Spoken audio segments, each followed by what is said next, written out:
Hey guys, welcome back to the channel. Just got done with a range testing day, some rounds that I've loaded. So I just kind of wanted to go over a little bit of target analyzation. And so here we go. Let's get into this. The first rounds I've shot, this is out of my 308, or the 208 grain ELDM. Now I'm shooting these out of a 16-inch 308.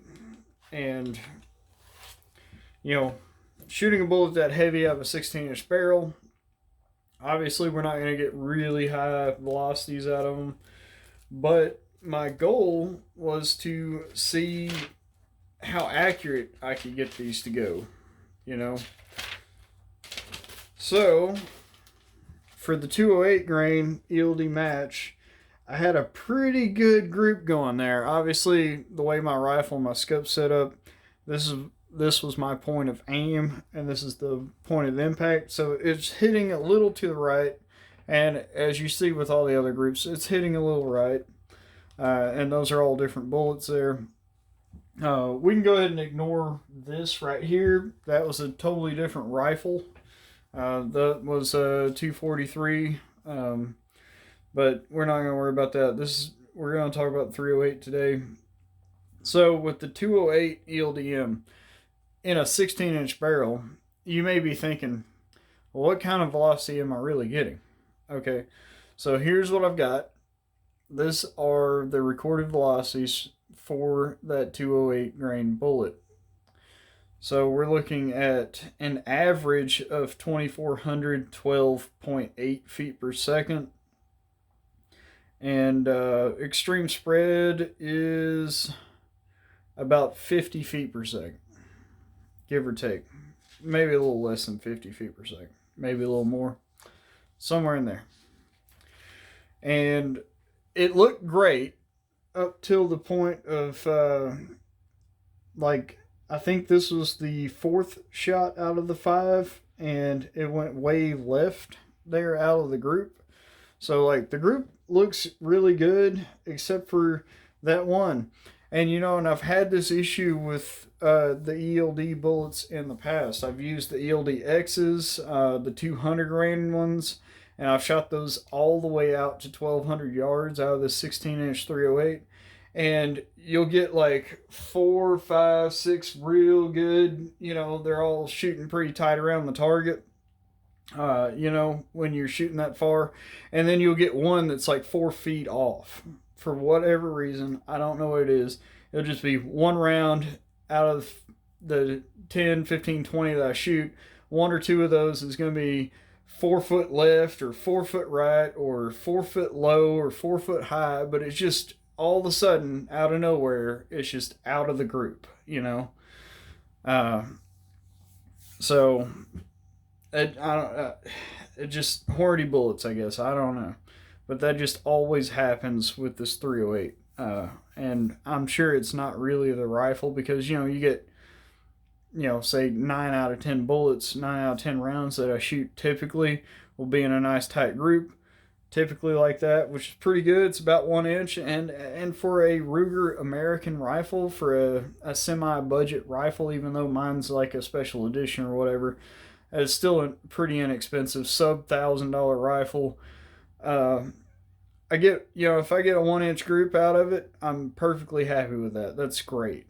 But it will, for whatever reason, shooting horny bullets, I will get this one that's just outside of the group. And it's just totally weird, and I don't know why, but it happens. So you really have to kind of include that with your group size because it's a problem, it's going to happen. So realistically, even though this is about 1 inch, this group is literally almost 3 inches because of that one round that's always going to fall out. The next round that I tested was the 175 grain Alco, and it's the rebated boat tail ultra low drag bullet. It's a 175 grain. The group started out good. With the first 3 rounds being here, I thought, man, okay, so these things are I've had issues with them in the past, reloading them for 308. I thought maybe we're going to see something here.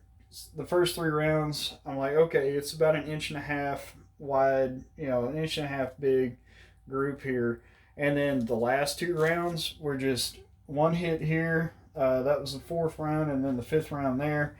And I just, man, as much as I want to shoot these bullets and as much as I want them to do good things for me, I just have not figured out the sweet spot for them yet. I guess. I don't know. The manufacturer of these bullets has assured me that they've got tons of great reviews from other customers and tons of great success with them. I personally I haven't gotten a good, I guess I don't know, maybe they're not stable enough in my rifle. Maybe that bullet weight's too heavy. Maybe I need to try out a lighter grain one in my rifle and maybe get better results with it. But as far as the 175 goes, for a 1 in 10 twist, 16-inch 308, I'm not really getting good results. Now, I did get pretty good velocity out of it. With the extreme spread only being about 42 feet per second extreme spread there, so really not bad at all. And then the average velocity was 2543.8, so pretty good for a 175 grain out of a 16-inch 308. Moving on to the 180 grain flatline. Now these are quite a bit more expensive than 308 or than the ELDs, and quite a bit more expensive than the Alco bullets. But out of all three of those, I really like this group the best. Even though the ELDs shot this like 4-round group that's smaller, as you can see, it kind of strings a little, and I'm not a big fan of stringy groups. I would rather see a group like this that is nice and round. For me, I like the round groups. I think that's a good indication of good loading, good bullet, everything. When you start stringing, issues happen further down range that you don't want to happen. So for the flatline, I'm actually pretty glad that this worked out, because last weekend I loaded and I tested some ELDs and I tested some of the flatlines, and neither one of them I got to shoot very good. And I thought maybe I'm pushing the limits. Maybe I'm loading a bullet that's just too heavy for the twist rate of my barrel.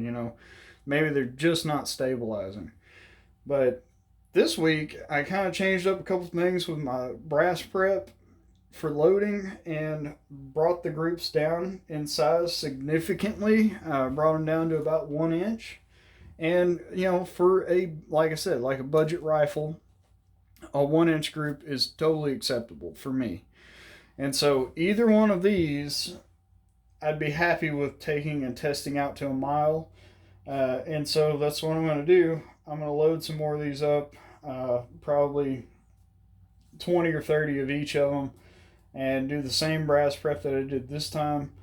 And the next time we go out with 308, and I'll actually film when we get out there and shoot on the pipeline, but we're going to take it out to a mile with a 16-inch barrel 308. And we're going to see how they do. Now, another concern you may be having right now is you realize that my rounds are all shooting high. Like, why did I zero my gun that way? Well, and it has to do with the way that I've got my scope set up. So I've got a 40 minute of angle, a 40 MOA pick rail on top of this 308. And then on top of that, I've got a 20 MOA mount, a scope mount. So I've got a total of 60 minutes of angle on top of this rifle for my scope mount setup. And even though the scope that I'm using has 120 minutes of usable elevation, even with the scope totally bottomed out all the way to the bottom, it still shoots a little bit high. Now, being now that I've got the group set up the way I do, I can measure from my point of aim to the center of that group, like for this 208 grain, and we're looking at just over 5 inches, like maybe 5 1/10 for the center of that group. And then for the 180 grain flat line, it's even more than that. Of course, we got a little more speed out of it, and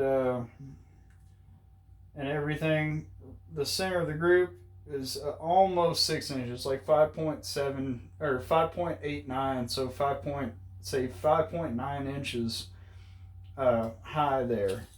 And the deal is the reason why I do it that way is I want the maximum amount of adjustment range in my scope. So what I will do to figure out my drop chart is I'll take and figure one out for this 208 grain. I'll use that and say, hey, I'm shooting this high at 100 yards. And then I will plug that into the ballistic calculator, into JBM Ballistics. That's what I use. And I will build a chart based off of that. So that when I go to 200, 300, 400, 500,000, even 1,500, 1,700, 1,800 yards, etc., I will be able to say, hey, this is where I was at 100. And then when I get the calculations done, it'll get me pretty close to any of those other ranges. It's not going to be perfect. It's going to be a work in progress for sure. I'm going to have to go out and actually shoot those ranges and figure out exactly how much I have to dial, because the calculator is going to tell me to dial one thing, and 99 out of 100 times it's not going to be totally perfect, and I'm going to have to dial a little more or a little less to actually get on target. And the same thing with the flatline. I'm going to have to build a chart for that too. Unfortunately, with the Alco RBT ULD bullets, the rebated boat tail ultra low drag bullets, I'm not getting the group size that I want, even at 100 yards, to even think about building a chart for those. If you can imagine, this group is pretty big. It's like almost 6 inches there. And if I were to go to 1,000 yards, that's 60 inches, roughly. It's 10 times the distance, so 10 times the group size. And 60 inches is like 5 feet. So I don't want to be slinging rounds that I'm going to have a whole sheet of plywood out there to even hit it, because I'm going to mostly miss it. You know what I'm saying? With one of these that is about an inch at 100 yards, or that maybe just a hair over an inch at 100 yards, at 1,000 yards, we're talking about a 10 to 12 inch group. Given, we're not talking about adding the wind factor in there. You add the wind to it, it's going to make it bigger. You add some barometrics to it, it's going to make it bigger. That sort of thing. So, obviously, you taking this out there or taking that out there is going to be way better for getting on target than taking something like this out there. That's just the way it is. You want the smallest you can get up at short range before you even go long range. Now, again, I'm not using, as far as this 308 is concerned, I'm not using the best of the best rifle. It's a sub $1,000 rifle. So I can only expect the accuracy to really be so much.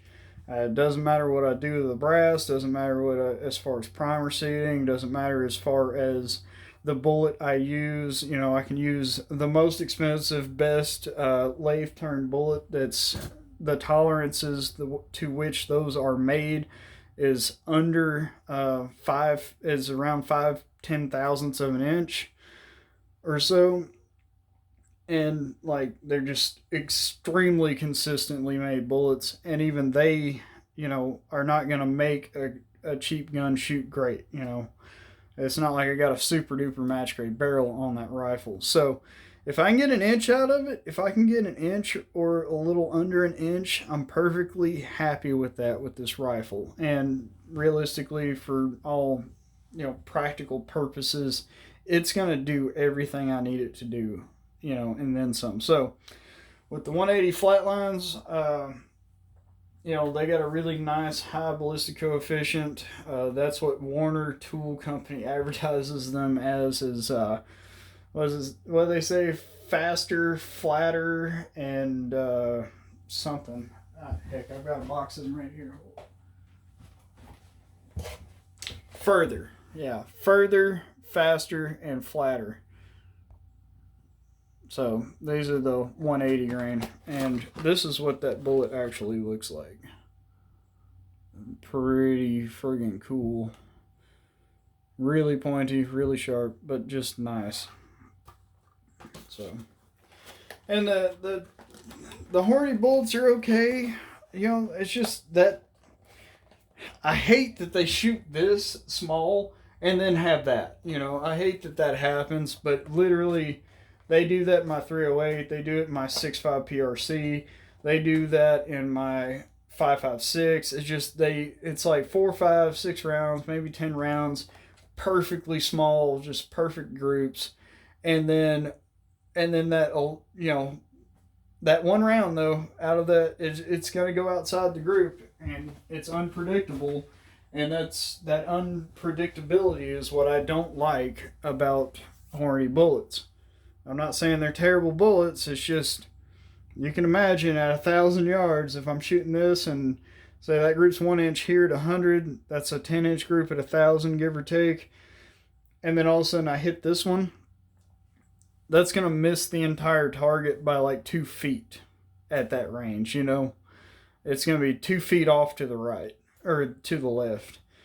And that's just not cool. But if I use these flat lines with this nice round group, they're just, if they're outside of the target, they're not going to be outside the target by much. You know what I'm saying? So, with that being said, I've got some other work I got to get back to doing, and we will see you guys next time in the next video.